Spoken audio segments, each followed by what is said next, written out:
Tapio, Alonso Nazar y persona Ariana. Les voy a hablar un poco sobre la fisiopatología. Lo dividimos en 6 partes. La primera sería la invasión de microorganismos. Esta es la fisiopatología de la conjuntivitis bacteriana.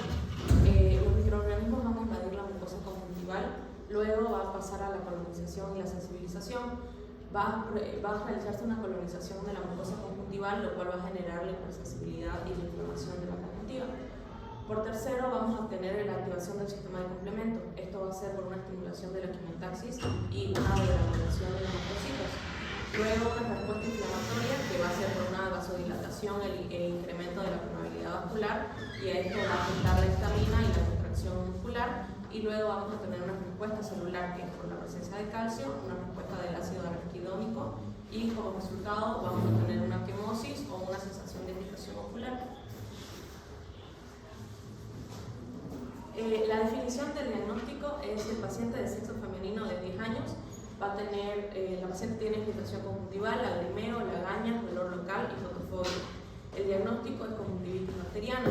Nuestro objetivo terapéutico va a ser el controlar la infección bacteriana, aliviar los síntomas de la paciente, prevenir futuras complicaciones, también prevenir el contagio por el contacto directo de las secreciones a individuos infectados.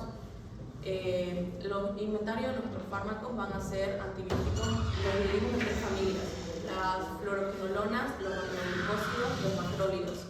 De estos vamos a usar de fluoroquinolona, pudimos usar un versifloxacino, un ciprofloxacino. Los macrólidos, eritromicina, también puede ser una citromicina, y de aminoglucósidos una gentamicina o una tropamicina. El grupo efectivo que escogimos en el fármaco P fue el aminoglucósido de la tropamicina, y lo vamos a usar, que es con tropamicina más colirio en solución oftálmica.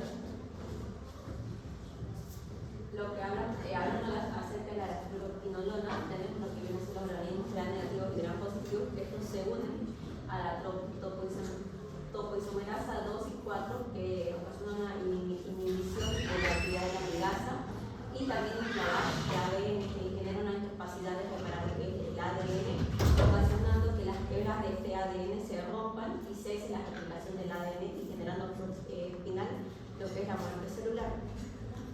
En su clasificación de la fluoroquinolona, que es una clase de antibióticos de amplio espectro, además que hay 4 tipos de clasificación, que son primera generación, que son los norfloxacino, segunda generación, que es la ciprofloxacino y ofloxacino, los de tercera generación, que vienen a ser la levofloxacino, moxifloxacino, quimifloxacino, y los de cuarta generación, que es la de la floxacino. En cuanto a las funciones adversas, tenemos a la versifloxacino, que viene a ser lo que es el enrojecimiento de la conjuntiva, la visión borrosa, dolor en el ojo, irritación en el ojo, los pruritos y dolor de cabeza. De la ciprofloxacina tenemos lo que es la digueusia, que viene a ser un trastorno más que todo de un mal sabor en la boca, ¿no? Después hay depósitos corneales, molestias oculares y la hiperemia ocular.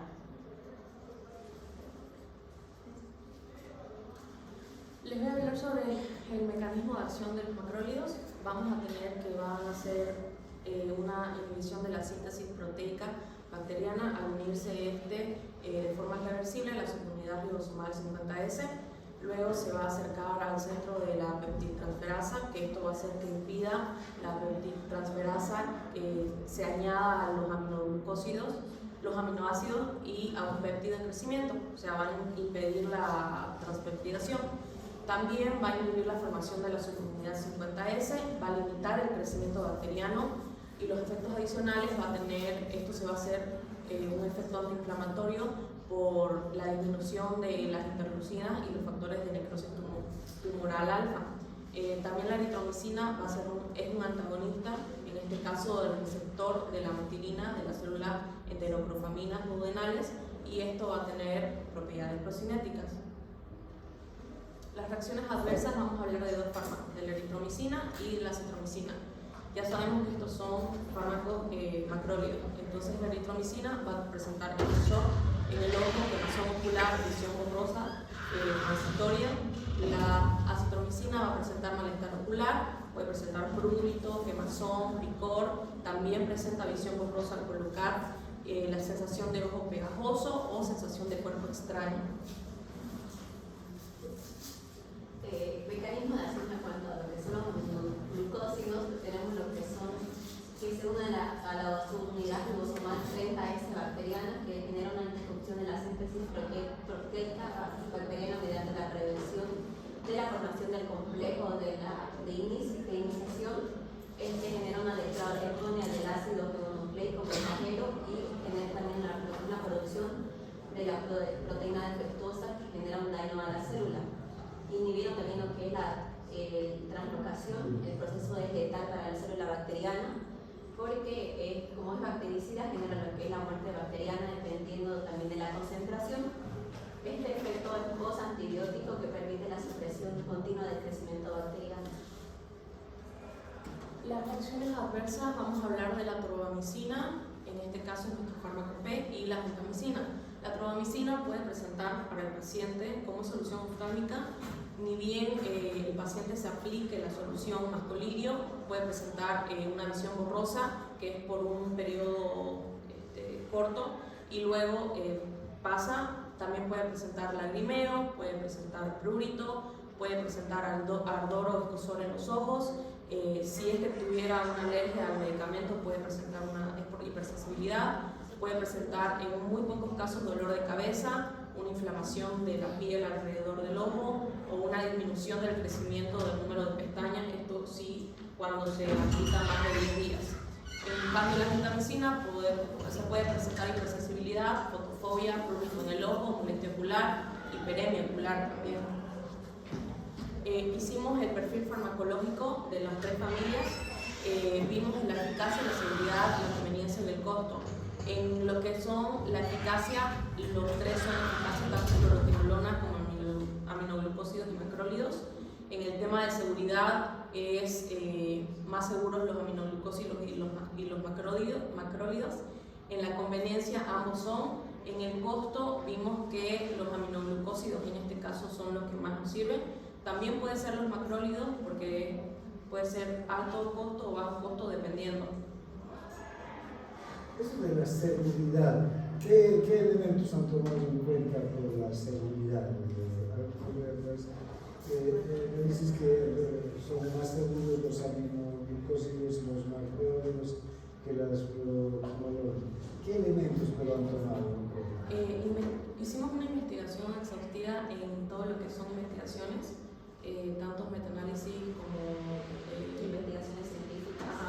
Y vimos varios papers y en eso hay uno en específico que hicieron un estudio de todo lo que son tanto fluoroquinolonas como aminoglucósidos y macrólidos. Entre esos estaba la tobramicina y pues sacaron que la tobramicina tiene un efecto menor, o sea, produce menor citotoxicidad en el tema de aplicar en solución oftálmica para la conjuntivitis bacteriana. Solamente si se aplica menos de 10 días. Al hasta 7 continuar, días en realidad. 7-10 días. Y máximo de 10 días ya se puede ver la citotoxicidad del medicamento. Ya, entonces, ¿qué aspectos de citotoxicidad han tomado, de toxicidad o de reacciones adversas que sean más graves, digamos, por las fluoroquinolonas, o sea, son más perjudiciales? ¿Qué ocasionan las fluoroquinolonas más que los aminoglucósidos o los macrólidos?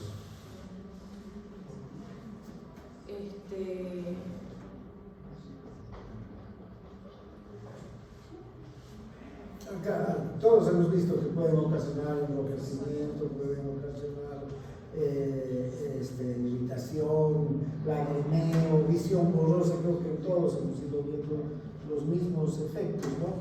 Que pueden sí, inmediatamente después de colocar una gota suceder esos efectos, pero que pasan, son reacciones locales, ¿no?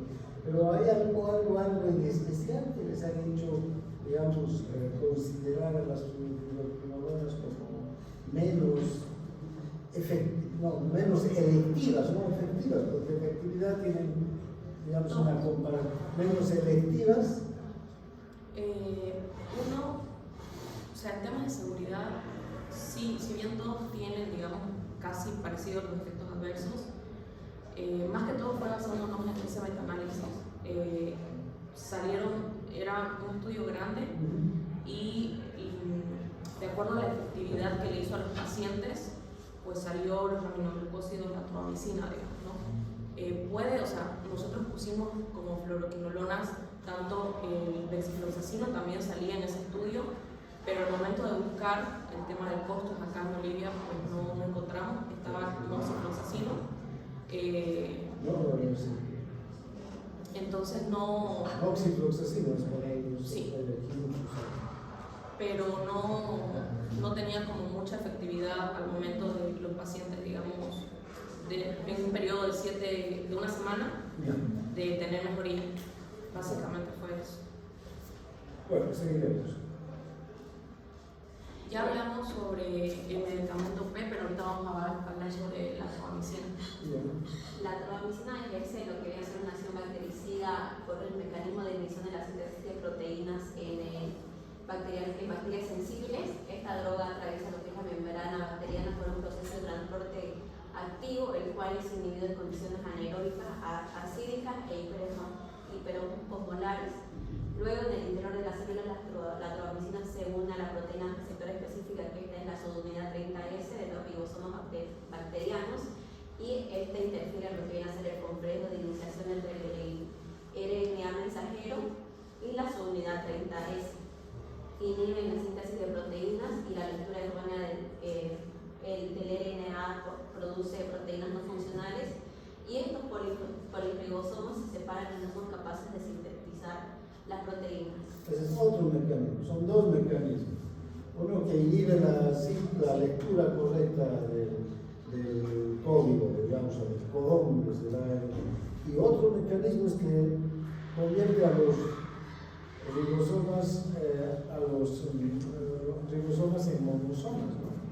Los separa. Los ribosomas están compuestos por dos unidades, separan las dos unidades. ¿Ya? Bueno, ya hablamos sobre los efectos adversos. En este caso nosotros vamos a usar, solución oftálmica. Nuevamente los efectos adversos pueden ser visión borrosa, que le produzca picazón al paciente, un poquito de ardor, pero más allá de eso, por el periodo de 7 a máximo 10 días no hay mayor efecto adverso. La atromicina, para el uso de tratamiento de infecciones externas del ojo y sus anexos causados por cepas susceptibles, es amplio, como pueden ver, está también lo que viene a ser los E. coli, H. influenzae, K. pneumoniae, también afecta a lo que son algunas especies de Neisseria, la mayoría de las cepas de P. vulgaris, P. aeuginosa, también están los estafilococos, entre ellos lo que es el aureus, también streptococcus, como incluidas las especies de beta hemolíticas del grupo A y algunas S. pneumoniae. Como conclusión vamos a tener los fármacos activos, la forma farmacéutica es la atromicina más colirio en solución oftálmica. La pauta de dosificación nosotros le vamos a dar una gota al paciente cada 4 horas durante de 4 y si es que necesitara más, máximo 8 horas durante 7 días. Y la duración del tratamiento va a ser 7 días. A ver, una gota cada 4 horas o cada 8 horas. Por 7 días. Sí. Si es un cuadro agudo ya debería curarse 3, 4, 5 días, ¿no? Sí. El consejo de información le vamos a explicar a la paciente, que en este caso es de 10 añitos, a los padres qué es la conjuntivitis bacteriana. Le vamos a enseñar las técnicas adecuadas para lavarse bien sus manos, que tiene que cambiar todo lo que son las sábanas, el cubrecama, el cubrealmohada, y decirle que no se tiene que frotar los ojos porque puede ser propenso a contaminación. El tratamiento no farmacológico es lo mismo, es evitar frotarse los ojitos, lavarse bien las manos con frecuencia y evitar compartir objetos personales con otras personas, en este caso su familia. El tratamiento va a ser un colirio y la tobamicina, que es un antibiótico de amplio espectro, en este caso es nuestro medicamento P nuevamente, y la remisión al especialista si en caso la niñita no mejorara en los 7 días o a 10 días máximos, bueno, le realizaríamos una evaluación adicional y la derivaríamos a los oftalmólogos. ¿Alguna pregunta? Bueno, otro grupo, por favor, gracias por la presentación. Y ustedes serían el último, ¿no? Ya de todos los...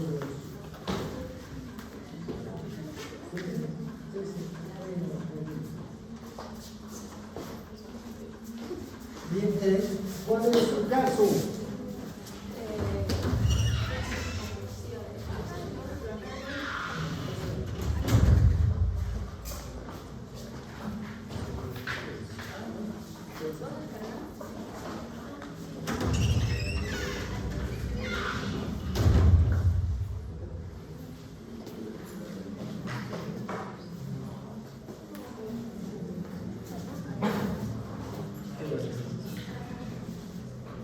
Claro. Hay otro, si quieres más copias. ¿Ya?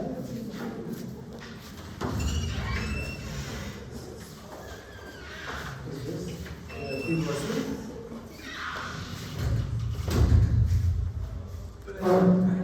Bien. Después de que presente a las compañeras, vamos a continuar con los próximos, ¿no? ¿Están con sus casos listos? ¿Sí? Entonces continuamos directamente. Bueno, adelante, terminaremos entonces esta primera parte. Buenas tardes a todos, buenas tardes chicos. Nós somos no caso clínico de número 23. Os integrantes do grupo são Natália Portillo, Erika Vargas e Persona Fabulada. O caso clínico é de um paciente com crise convulsiva, tônico crônico regressão com diagnóstico de epilepsia tônico crônico. Primeiro vamos falar o que é a convulsão. A convulsão se refere a um transtorno transitório de comportamento causado por ativação desordenada, sincrônica e ritmo das formulações das neuronas cerebrais. E a epilepsia é um transtorno da função cerebral que se caracteriza por el surgimento periódico e imprevisível de convulsões. Estas podem ser não epiléticas, quando evocam em um encéfalo normal mediante recursos como eletrochoque, ou agentes convulsivos químicos, ou epiléticas, quando ocorrem sem provocação manifesta. O objetivo terapêutico é definir o estado convulsivo do paciente, controlar as convulsões, evitar que se produzam danos neuronais a causa das convulsões e diminuir os ataques tônicos crônicos. Aqui acertado tem uma classificação das convulsões, que podemos dividir em convulsões parciais e convulsões generalizadas. Dentro das parciais,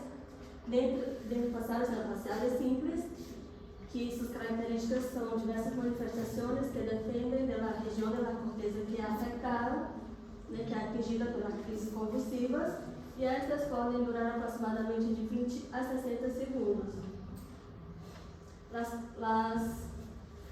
Os anticonvulsivos clássicos eram a carbamazepina, fenilidatoína, o valproato, e os anticonvulsivos de criação recente a carbapetina, lamotrigina, tiagabina, topiramato e azoxamina.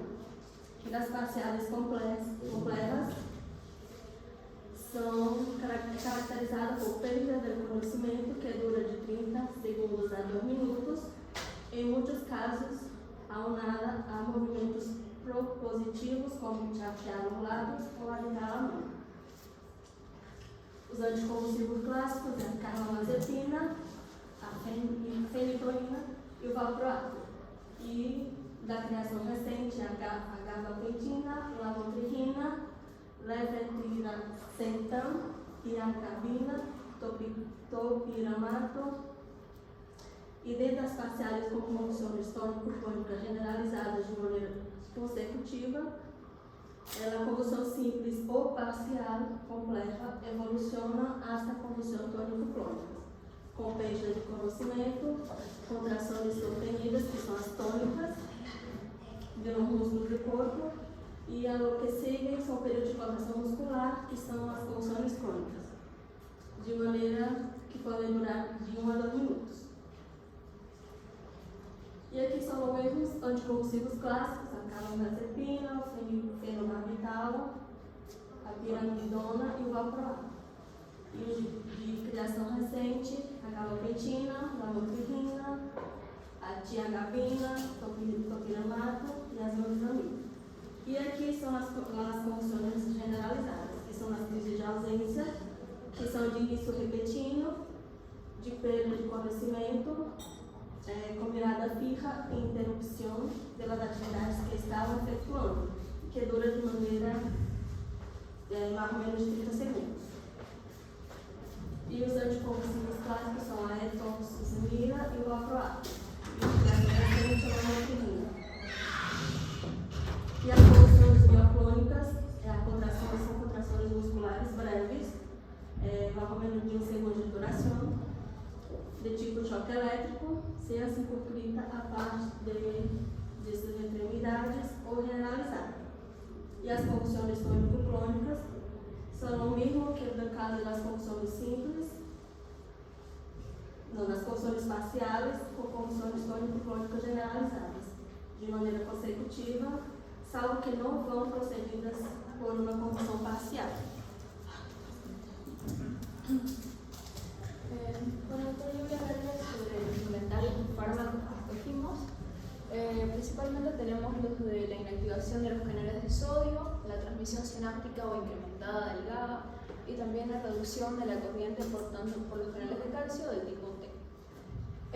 Yo voy a hablar un poco del mecanismo de acción de cada uno de estos y ahí ya después vamos a ver los fármacos. Bueno, tenemos acá los canales de sodio. Como bien sabemos, para que se produzca el potencial de acción tiene que haber una apertura del canal de sodio para que se produzca la despolarización y así la actividad neuronal. En este caso, estos fármacos que son carbamazepina, fenitoína, ácido valproico, lamotrigina, topilamato y felbamato inactivan o alentizan, bueno, hacen más lento el canal de sodio. Prolongando la inactivación de estos canales, haciendo que no se produzca esta despolarización y por ende no se produzca este potencial de acción y la activación neuronal. Después tenemos la transmisión sináptica incrementada del GABA. Tenemos dos acciones con respecto a estos fármacos. Por ejemplo, tenemos fármacos que actúan en la neurona presináptica, evitando que el GABA se metabolice. Como bien sabemos, el GABA es un neurotransmisor sináptico inhibidor. Entonces, evitando que este se metabolice, hacemos que exista una mayor producción de GABA y por ende existe una inhibición neuronal. Y estos fármacos vendrían a ser la vigabatina, el valproato. Y después tenemos otros fármacos que tenemos los barbitúricos y las benzodiazepinas, que estos tienen acción en la neurona postsináptica, específicamente en los canales de calcio, que bueno, los canales, perdón, ¿qué? ¿Sí? Las benzodiazepinas en los canales de calcio. No tienen acción sobre el receptor GABA-aminobutírico. ¿Es el canal de qué será? De cloro. De cloro. De los canales de cloro.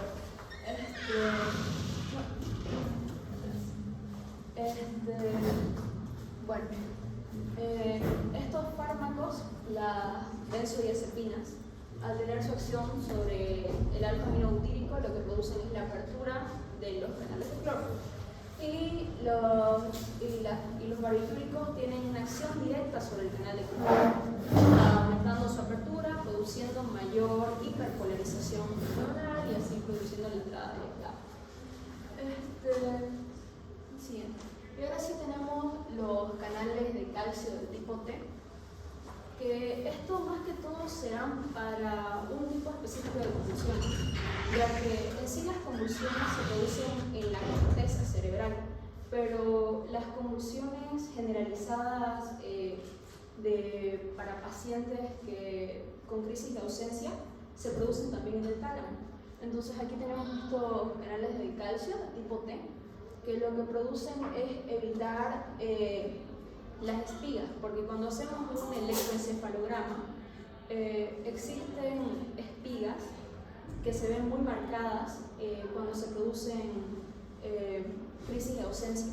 Entonces, para evitar la producción de estas espigas, lo que se da es, por ejemplo, tenemos estos dos fármacos que son el ácido valproico y la etoxucimida, que tienen acción en los canales de calcio, produciendo una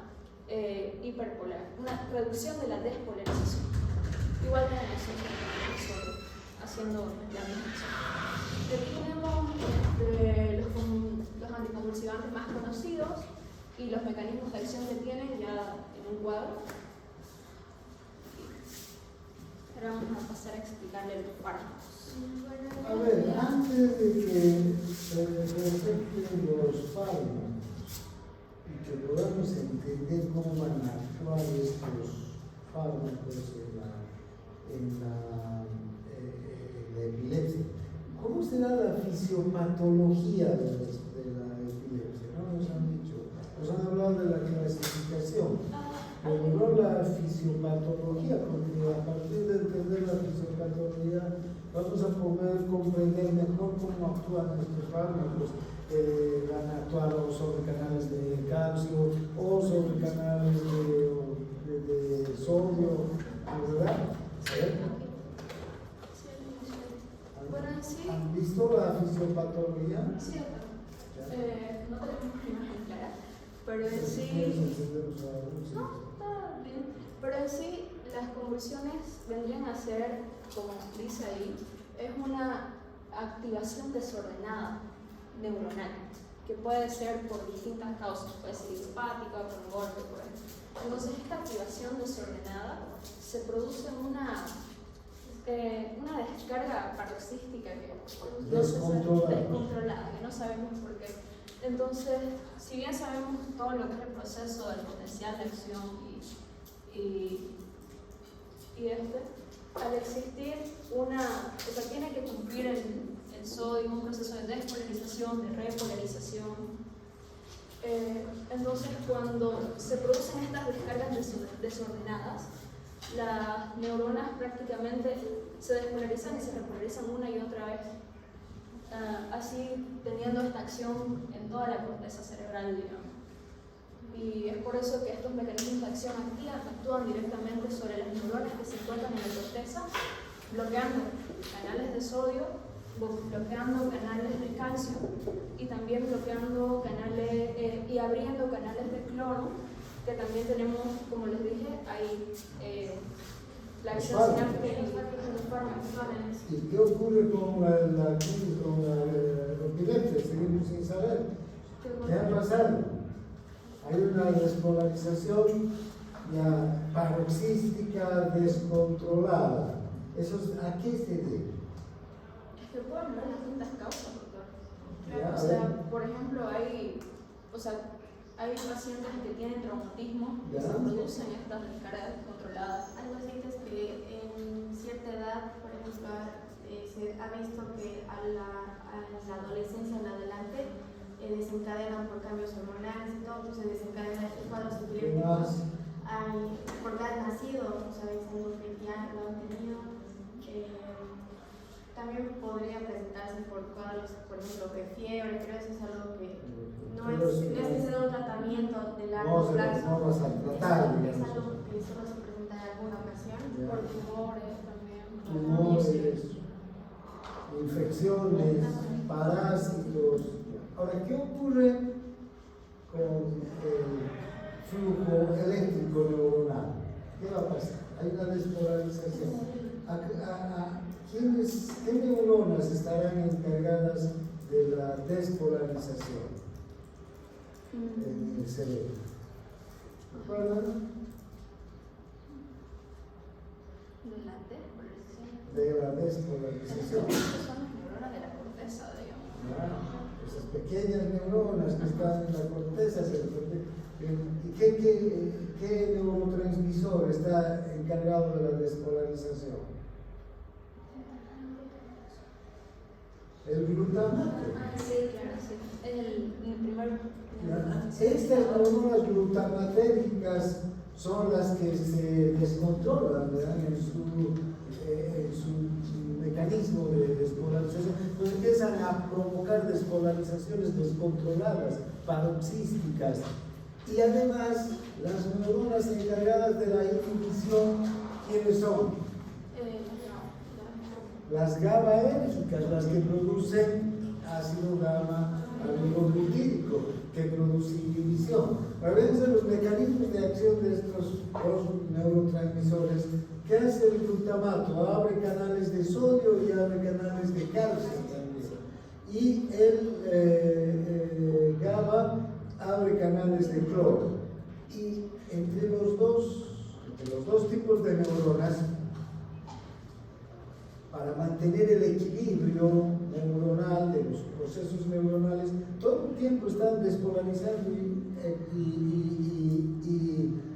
e inhibiéndonos, ¿verdad? Entonces, todas las neuronas se están excitando, inhibiendo, excitando, inhibiendo, excitando, inhibiendo, gracias a estos procesos. Entonces, aquí hay un desequilibrio, ¿verdad?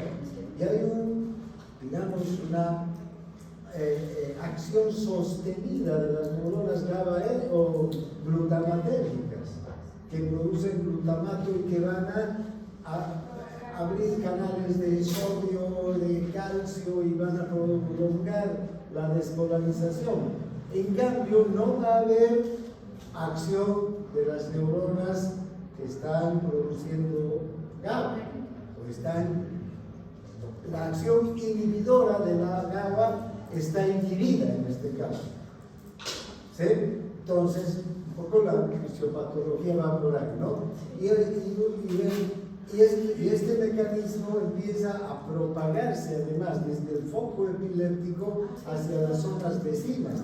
Y a veces se propaga no solo hacia zonas vecinas, sino puede ir hasta zonas más alejadas todavía, incluso hasta el tálamo, ¿no? Donde va, y debido a eso se produce ¿qué cosa? La sintomatología, ¿no? Entonces, un poco hay que entender la fisiopatología para poder ya después comprender qué van a hacer los fármacos. Ahora sí, vamos con los fármacos. Ahí está bien. Bueno, ahora voy a hablar sobre las opciones que se presentan en general para controlar lo que son las convulsiones. Por ejemplo, están las hidantoínas, que sería la fenilhidantoína o la fenitoína, como es más conocida, que es bastante eficaz en lo que son en todos los tipos de convulsiones parciales, tónico-clónicas, pero no en las crisis de ausencia. Tiene una actividad anticonvulsiva, como ya había mencionado, pero puede producir depresión a nivel del sistema nervioso central, y en dosis tóxicas puede llegar a provocar lo que es rigidez o deterioración. El mecanismo de acción se encarga básicamente de lo que es retrasar la recuperación de los canales de sodio, que son activados por voltaje, y básicamente lo que evita es la despolarización excesiva que puede ser. La vía es oral, que es una vez al día, y también hay en suspensión, que serían 3 veces al día. El metabolismo es hepático específicamente en el citocromo P450 y la eliminación es por metabolitos en un 95%. Su semivida es de 6 a 24 horas aproximadamente. Sus efectos adversos en cuadros donde hay toxicidad pueden presentar arritmias, hipotensión, toxicosis o atrofia cerebral, como digo, en grados de toxicidad. Sus interacciones farmacológicas, si se lo combinaría con la carbamazepina, los niveles de fenitoína reducen y el costo aproximadamente en tabletas 1,20, 1,30 bolivianos y en ampolla 13,60 bolivianos. Otra opción que se presenta serían los barbitúricos o el fenobarbital, que tiene propiedades anticonvulsivas.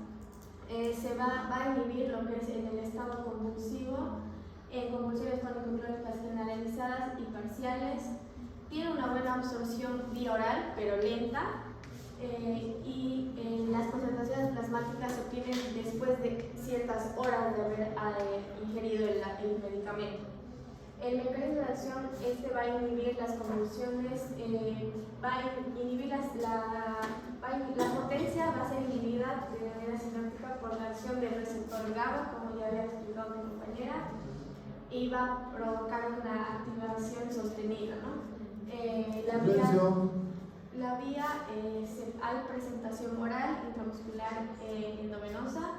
El metabolismo igual es hepático y la eliminación renal, y la salida es un poco más larga, que es de 2 a 6 días. Los efectos adversos pueden producir nixtasmo, sedación, ataxia, en dosis excesivas obviamente, y se ha visto en algunos casos que en niños puede llegar a producir irritabilidad o hiperactividad. La interacción farmacológica, si se lo combina con ácido valproico, puede elevar las cifras plasmáticas hasta un 40% del mismo, y el costo es de 3 bolivianos aproximadamente. También tenemos los aminoestilbenos, más conocido como la carbamazepina, que es un fármaco que en estos últimos tiempos se utiliza bastante ahora. En la eficacia tenemos que actúa sobre todos los tipos de convulsiones tónico-clónicas generalizadas y parciales.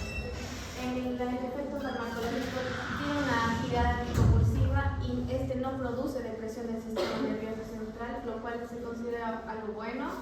También en las sesiones terapéuticas se da también en pacientes que son maníaco-depresivos y es ineficaz el carbonato de litio. El mecanismo de acción lo que va a hacer es retrasar la velocidad de recuperación de los canales de sodio. Va a actuar, tiene una acción que depende del voltaje y va a evitar la despolarización sostenida, como anteriormente había explicado. La vía igual es oral. El metabolismo es hepático, específicamente del citocromo P450. La salida igual es bastante larga, que son de 5 a 26 horas aproximadamente. Los efectos adversos son la somnolencia, vértigo, ataxia, diplopía, visión borrosa, vómitos, pero no necesariamente se presentan todos. Y en casos de intoxicación sí puede llegar a producir un coma, irritabilidad, convulsiones también y depresión respiratoria. En las interacciones farmacológicas, eso sí, aquí se tiene que considerar que si se lo combina con fenobarbital, fentoína y valproato, pueden aumentar el metabolismo de la carbamazepina y también puede reducir efectos terapéuticos de lo que es el haloperidol. Y se va a inhibir el metabolismo de la carbamazepina si se lo combina con eritromicina, fluoxetina e isoniazida. Y el costo aproximadamente es de 1,60 bolivianos la pastilla de 200 miligramos. Luego tenemos lo que son las benzodiazepinas, en este caso el diazepam. Este fármaco se utiliza más que todo en lo que son estados convulsivos, no tanto como tratamiento para la epilepsia. Entonces, en cuanto a su efecto farmacológico, sí va a ejercer una actividad anticonvulsiva, pero iba a provocar lo que va a hacer es la regulación de la apertura de los canales de cloruro, va a ser activados por el GABA. El mecanismo de acción lo que va a hacer es retrasar igual la recuperación de los canales de sodio, que van a ser activados por el voltaje a partir de lo que es la inactivación, y va a evitar la despolarización sostenida, que es lo que se busca, ¿no? La vía es oral y también hay endovenoso. El metabolismo igual es específicamente del citocromo P450. La eliminación es renal y la salida igual es larga, que son de 24 a 48 horas aproximadamente. Los efectos adversos aquí también se puede presentar lo que son somnolencia, letargo, hipotonía, mareos, y sí puede producir lo que es depresión cardiovascular y venosa en el caso de que se lo administre de manera endovenosa.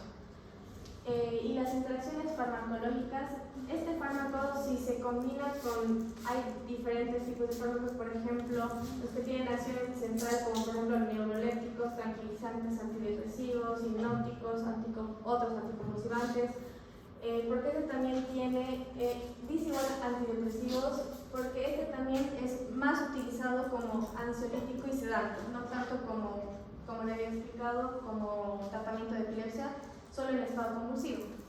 También cuando se mezcla con el alcohol, barbitúricos y antihistamínicos, puede provocar o intensificar el efecto sedante, y el costo es de 1,60 aproximadamente en la dosis. Continuando a toxicidad, o mecanismo de ação é reduzir a corrente de cálcio de bajo grau, as correntes D e las neuronas talâmicas.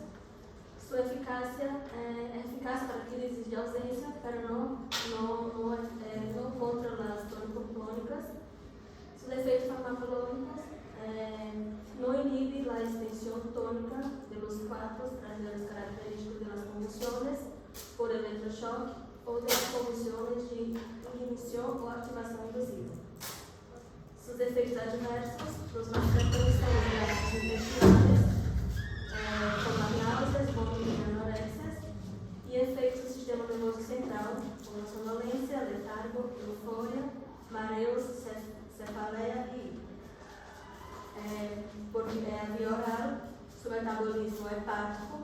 A semivida em adulto é de 40 a 50 horas e em níveis 30 horas. A interação farmacológica em general, os indutores de CYP3A4 podem reduzir as concentrações desse fármaco e os inibidores podem aumentá-las. Não encontramos quanto custa esse fármaco. No hemos encontrado específicamente un precio de lo que cuesta el fármaco. Sí, hemos buscado, no sé, hemos buscado. Este es en realidad para la crisis de ausencia, pero ahora también el valproato se está usando para esto. Entonces también están en las farmacias de acá buscando disponiendo de este fármaco. Antes se usaba la toxicidad, pero desde que el valproato ha mostrado mucha eficacia para la crisis de ausencia también. Entonces, ¿cuál es la crisis de ausencia? ¿Cómo será? ¿Cómo es la crisis de ausencia? ¿Cómo será esa epilepsia? Es una persona que se puede decir que se pierde. Hay personas que tienen crisis de ausencia, por ejemplo, que parece que están distraídas, se puede decir. Están mirando un lugar fijo, pasa un tiempo y no saben lo que ha pasado. Segundos puede durar una crisis de ausencia. Puede durar segundos como minutos. Un parpadeo a veces es suficiente. Otros sufren un desvanecimiento y lo único que se puede observar a veces es nistagmus. ¿No? El nistagmus puede hacernos También pensar. muchos se ha dicho que hay pacientes que presentan auras, entonces también con el tiempo los pacientes que tienen epilepsia aprendan a conocer su cuerpo, o sea, saben que algo va a pasar, entonces ellos también ya se preparan o están listos para avisar, ¿no? Pero sí es bien difícil y complicado de identificar las crisis de ausencia. Sí, no es tan fácil. A veces suele haber desmayos o pérdidas de conciencia y lo único que se ve para el paciente es con nistagmus y lo recupera ese rato. Pareciera que ha sido un desvanecimiento, que le pasó algo, ¿no?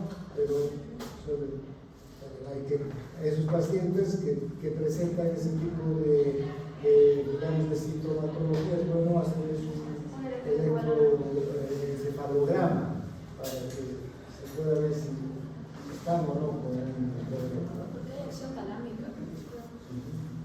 Muy bien, adelante.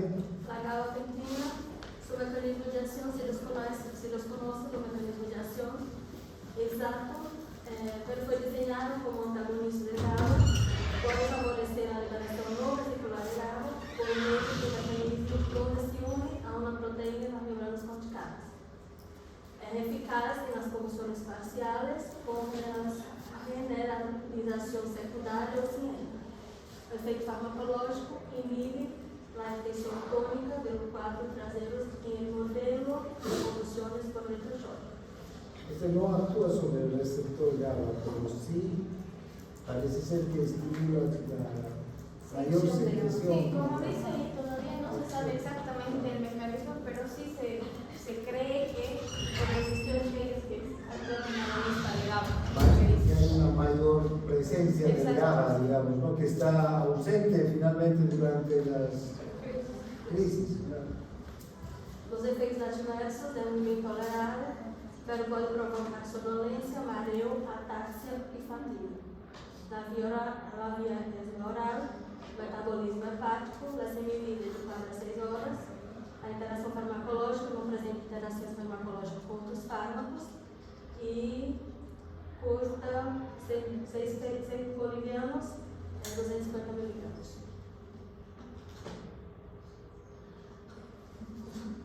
La norepinefrina, su mecanismo de acción bloquea la activación repetitiva sostenida de neuronas de la médula espinal y retrasa y regula la recuperación luego de la inactivación de los canales de sodio recombinantes.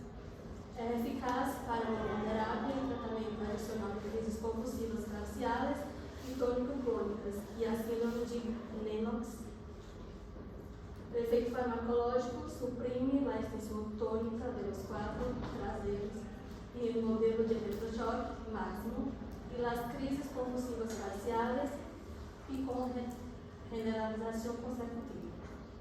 Sus efectos adversos son sonolencia, mareo, visión borrosa, náuseas, vómitos y exantema. Vía oral, metabolismo por glucuronidación, eliminación por la orina, semivida de 15 a 30 horas, y a interação farmacológica, la adición de valproato puede disminuir un 25%, y si se combina con carbamazepina puede provocar intoxicación. Cuesta 8 bolivianos, 50 miligramos. Bueno, yo voy a hablarles del último fármaco que tenemos, que es el topiramato. El topiramato es un fármaco bastante eficaz, especialmente en niños o en personas que hayan tenido epilepsia generalizada, pero recién diagnosticada. En sí, este fármaco inhibe las crisis convulsivas por electroshock. Es uno de los fármacos que nosotros conocemos como de amplio espectro, porque se puede utilizar para cualquier tipo de convulsión y tiene acción en la hiperpolarización de la corriente de potasio, inhibe los canales del sodio, también aumenta las corrientes de glutamato. Entonces es un fármaco bastante parecido a un fármaco que vamos a presentar de último, que es el ácido valproico. Sus efectos adversos son somnolencia, fatiga, nerviosismo, se da por vía oral, su metabolismo es por hidrolización y hidrólisis o glucuronidación, su eliminación es por la orina y su semivida es alrededor de 24 horas. Cuando se combina con valproato o ácido valproico provoca niveles altos de amoníaco en sangre y al combinarlo con fenitoína incrementa los niveles plasmáticos. Cuesta 7.50 los 50 miligramos y es un fármaco bastante seguro para niños, pero en este caso nuestro paciente no es un niño, así que y bueno, aquí es el cuadro que hicimos hablando de estos fármacos y hicimos un cuadro extra que es el medio, aquí en medio, que entran dos fármacos en específico, que es el topiramato y el ácido valproico, que son inhibidores neuronales del sistema nervioso central porque tienen acción tanto en canales de calcio, en bloqueantes de sodio o en la acción de GABA. Entonces vimos que los fármacos principales vendrían a ser los inhibidores neuronales del sistema nervioso central. Y aquí tenemos estos dos, el ácido valproico y el topiramato. ¿Por qué escogimos estos fármacos? Porque son los más eficaces, son de los fármacos más seguros, se conocen muy pocos efectos adversos, son bastante convenientes, ya que, por ejemplo, ahorita vamos a explicar un poco más del ácido valproico, pero en sí el ácido valproico es un fármaco que, al tener tanto acción en bloqueando canales de sodio, bloqueando canales de calcio y también acción sobre GABA, es un fármaco que podemos darlo en solo uno. En cambio, en otros fármacos daríamos combinaciones de fármacos para producir efectos así. Y el costo también es bastante parecido. Bueno, yo les voy a hablar de lo que sería nuestro medicamento B, que en este caso hemos escogido lo que es el ácido valproico. Así como mi compañera les ha explicado, es un medicamento que tiene un mecanismo de acción bastante completo porque va a inhibir la activación repetitiva sostenida, va a actuar en los canales de sodio, en los canales de calcio y también va a actuar junto con el GABA, ¿no? Creo que es lo más importante, que es cubrir absolutamente todo para lo que es inhibir por completo las crisis convulsivas. La eficacia, bueno, el tratamiento de convulsiones va a tratar lo que son las convulsiones de dosis simple, complejas, parciales, y lo que nos importaba, que eran las convulsiones tónico-clónicas de lo que sería nuestro paciente. También trata de las mioclónicas, también se lo puede dar en tratamiento de migraña y trastorno bipolar, pero eso no es el caso. La eliminación es por orina. Nuestro efecto farmacológico va a inhibir las convulsiones en diversos modelos, lo cual se podría considerar que es un fármaco de amplio espectro, y por muchos estudios, en muchos casos se considera como de las primeras opciones o la primera opción en tratamiento para epilepsia. Bueno, aquí el metabolismo es hepático. El costo es aproximadamente 9 a 10 bolivianos. Sí es un poco más elevado que el topilamato, pero nosotras consideramos que en este caso el ácido valproico es mejor, más allá de porque se recomienda y porque tiene un amplio espectro, es porque solo necesitaríamos dar el ácido valproico y no hacer combinaciones de fármacos. Por ejemplo, hay otro tipo de tratamientos que se dan para epilepsia, que se dan, por ejemplo, gabapentina y carbamazepina juntas. Y ahí, si se suma el gasto, llega a ser incluso un poco más. Entonces, mejor cubrir con un fármaco y que sea de amplio espectro aún mejor. La vía media es bastante buena, si lo vemos son 15 horas, que creo que es la media. Y la presentación viene en cápsulas de 500 miligramos y de 200 miligramos también. Y hay jarabe y oral, porque también es un tratamiento en pacientes pediátricos. Las contraindicaciones serían el embarazo y lactancia, pero en nuestro caso, nuestro paciente no es mujer, entonces también es algo que nos ha ayudado a elegir este fármaco. Y en cuanto a las interacciones, bueno, hemos desglosado un poco las interacciones, porque este fármaco sí puede potenciar el efecto de los neurolépticos, de los inhibidores de la monoaminoxidasa, los antidepresivos, las benzodiazepinas, van a ser aumentadas en concentración plasmática, los fenobarbital, fenitoína, la primidona, la carbamazepina, la motrigina y otros más. Las concentraciones séricas disminuidas pueden ser la fenitoína, fenobarbital, carbamazepina. Las concentraciones séricas aumentadas del felbamato, cimetidina, y eritromicina. Y en riesgo de hemorragias serían anticoagulantes y la cimetilsalicílico, pero como nuestro paciente no requiere combinar ningún fármaco con no tendríamos ningún problema con ninguna de estas interacciones, y el paciente no dice en el caso clínico que presenta algún antecedente en el que él tome anticoagulantes o aspirina, digamos, ¿no? Entonces, en ese caso nosotros escogimos este.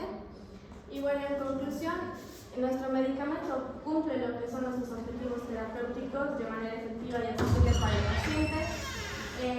El fármaco se lo daría como valproato, comprimido, 500 miligramos cada 12 horas. Y bueno, la duración del tratamiento, normalmente en cuadros de epilepsia se dice que se da de por vida, pero últimamente también se ha visto que en base a la evolución del paciente, con el tiempo mínimo entre, digamos, 5 o 10 años, se ha visto que si los pacientes mejoran, se puede llegar a considerar hacer disminución de dosis, no quitar por completo, porque tampoco podemos dejar que las concentraciones plasmáticas disminuyan, porque puede volver a desencadenar las crisis epilépticas, que es lo que nosotros no queremos, ¿no?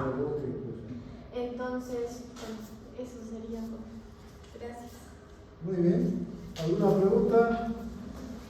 Bueno, muy bien, muy completa la explicación. Faltó sí la fisiopatología, porque sin fisiopatología no se podría entender para qué han elegido este fármaco.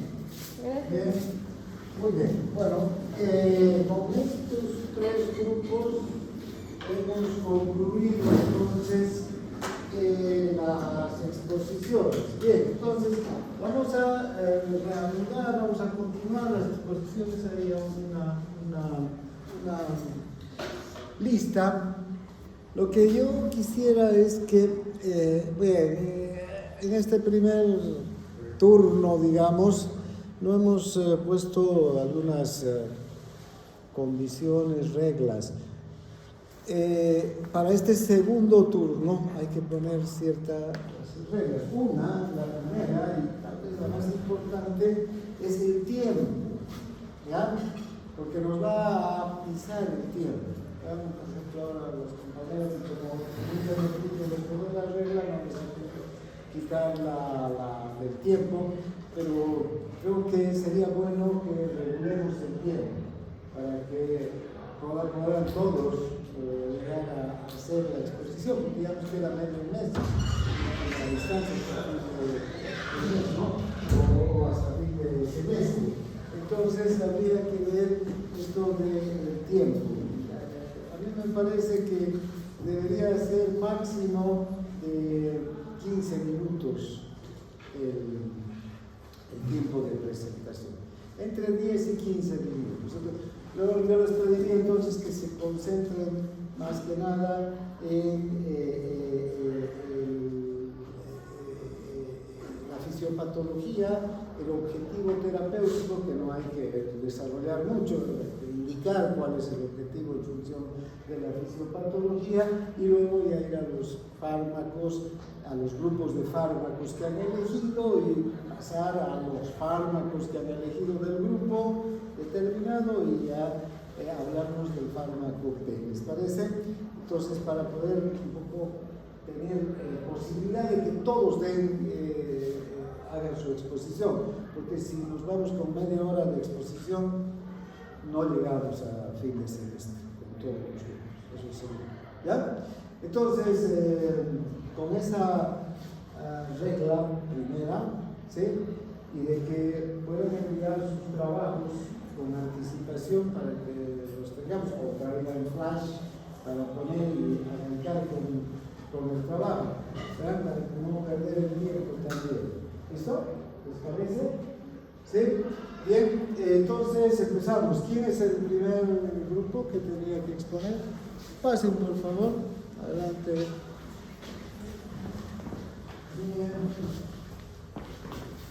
Bien.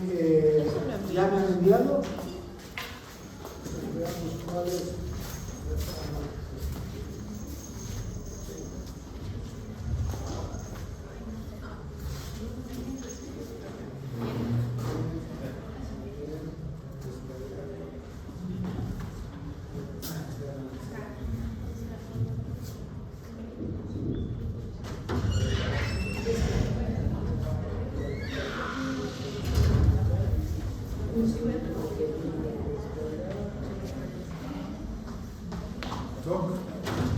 ¿No va a dar un recreo?